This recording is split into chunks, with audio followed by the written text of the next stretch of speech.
So 32 years ago today is another example of how I've been fortunate enough to dodge death. I've dodged death a few times in my life.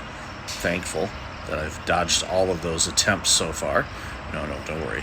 As far as I know, no one's trying to take me out. But if they are, you missed. Old Ronald Reagan quote.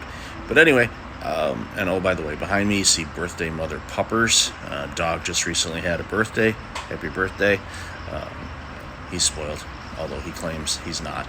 But anywho, 32 years ago today, September 23rd, 1992, at 4:08 p.m. Eastern Time, I was in a car accident, and that car accident, based on the timing of day, the road I was on, and everything else, I should have not survived. But not only did I survive, I wasn't hurt. Basically, I was at a complete stop on a road in Waterford, Michigan, Scott Lake Road to be specific, and there was a couple cars ahead of me that were turning left into an apartment complex. Well, all of a sudden I hear this tire screeching, and I glance in my rearview mirror, and I see a pickup truck coming at me, pretty much full speed. So I'm guessing he hit me doing at least 40 miles per hour. I was dead stop 40 miles per hour. Drove me into the car in front of me, which was an elderly couple. Thankfully, I missed most of their car because I turned to the left just to avoid hitting them, because I knew they rolled. I could tell from seeing the car in front of me. But the challenge with that is when you turn left, well, you're putting yourself into oncoming traffic. Now, at that time of day, and I drove that road for years, went to high school off that road. It was a cut-through road to get to where I worked for over 8 years to get back home. So at that time of day, traffic is normally pretty busy on both sides of the road. So long story short, I clipped the car in front of me and then went in the oncoming lane. There was no cars there, which there should have been, but there weren't. And then I pulled my car over into a ditch area on the left. So I get out of the car, my car door, I leave it open because I'm at a weird angle and I couldn't close it. Back end of my car is just completely mashed up. It ejected my 5150 tape from Van Halen. I still have that tape. I don't have a cassette player, but I still have that tape. But the impact hit so hard that it ejected the tape out of my tape deck.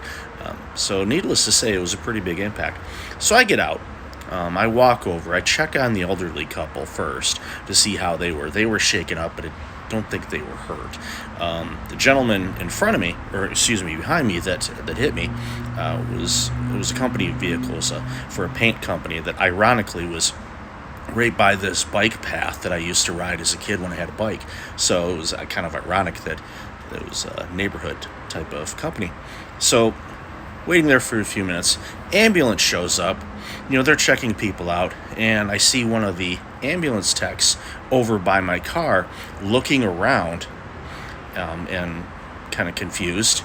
And then, the couple people come up to me. It's like, where's the driver of that car? And I'm standing, and I'm just talking normally. And I'm like, oh, that's me. Get your ass in the back of the ambulance. So they put me in. They get me all checked out. Of course, my vitals show that I'm, a little bit stressed, but everything was checking out okay. But they said, go get checked out. They wanted to take me to the hospital. I'm like, dude, I'm walking and standing. I'm fine. But they said, make sure you go get checked out the next day, which I did to make sure there was no damage, and there was no damage to my body. My head was already damaged, so we don't have to worry about any damage there, concussions or anything like that. But long story short, I survived that. And to this day, every time this reminder or this anniversary comes up, it's one of those reminders that I just recognize, okay, each moment is fleeting. And I think it's important for us to remind that. With all the crap that we go through in life, all the negativity in the world, elections, wars, and I'm not diminishing any of those. Those are big deals. I'm not trying to diminish those at all, but you can only control what you can control. And what you can control is how you look at things, how you perceive things, and the things that are important in your life. So, on this anniversary, I will celebrate life. I will I've enjoyed my day so far, and will continue to do so. and I hope that you're doing so as well. Till next time, be well.